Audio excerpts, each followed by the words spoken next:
classically, the term genocide has included the process of rounding up groups of people, forcing them into trains, sending them to concentration camps, forcibly sterilizing and or raping their women to decrease their birth rates and re-educate them into society.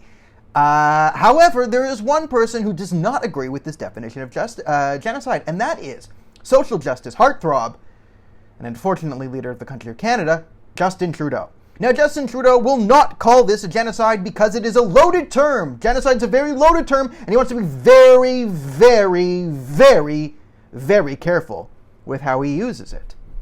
Except for that one time 2 years ago when he said Canada, yes, Canada, was actively committing a genocide against our Indigenous population. Active genocide.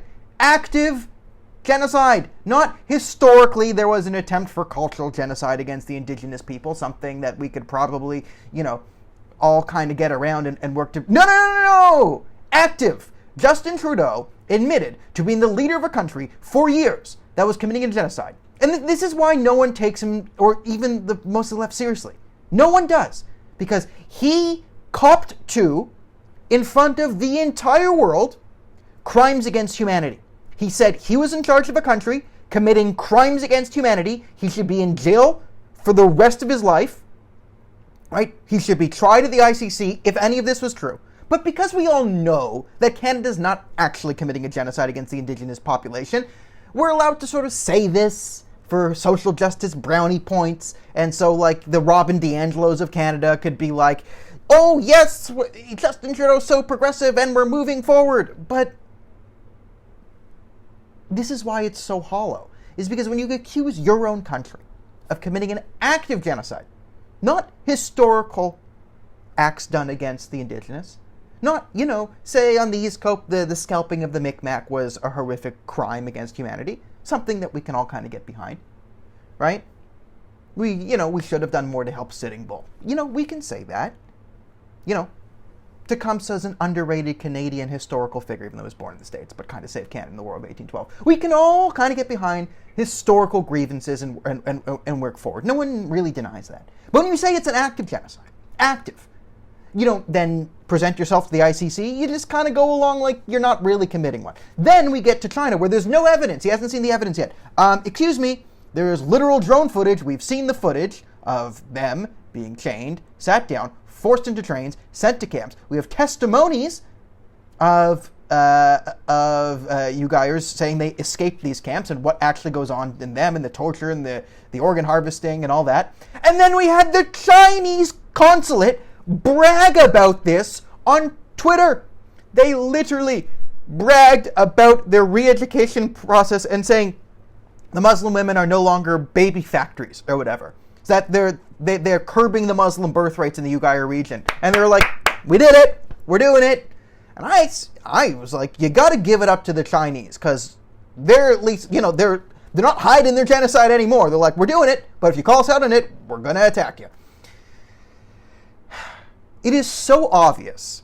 It's so obvious that even Aaron O'Toole is calling out the Chinese and asking for the Canadians to not go. Now, credit to Anne-Marie Paul, leader of the Green Party, for being the first leader to do this.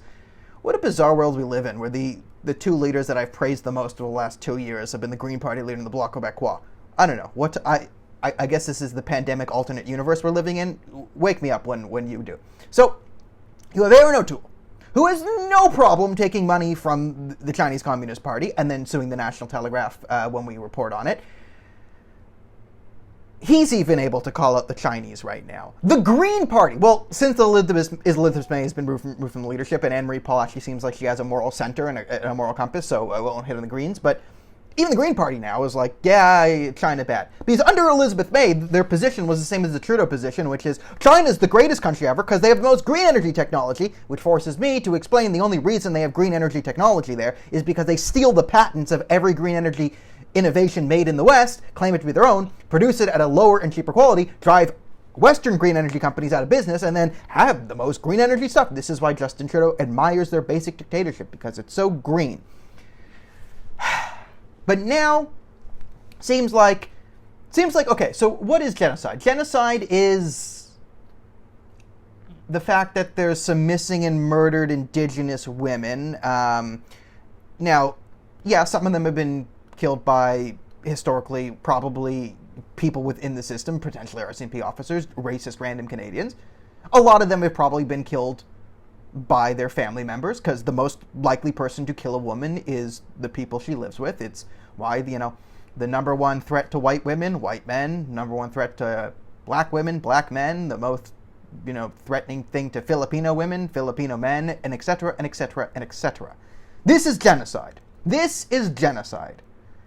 However, what is not genocide is concentration camps, forced sterilization, organ harvesting, and potential mass murder. What a world we live in. Welcome to Justin Trudeau's Canada, where they're currently, focusing on banning guns. Because that's what we need right now is another ban on, assault-style weapons and yellow and red flag laws. What a wonderful liberty-loving government we have.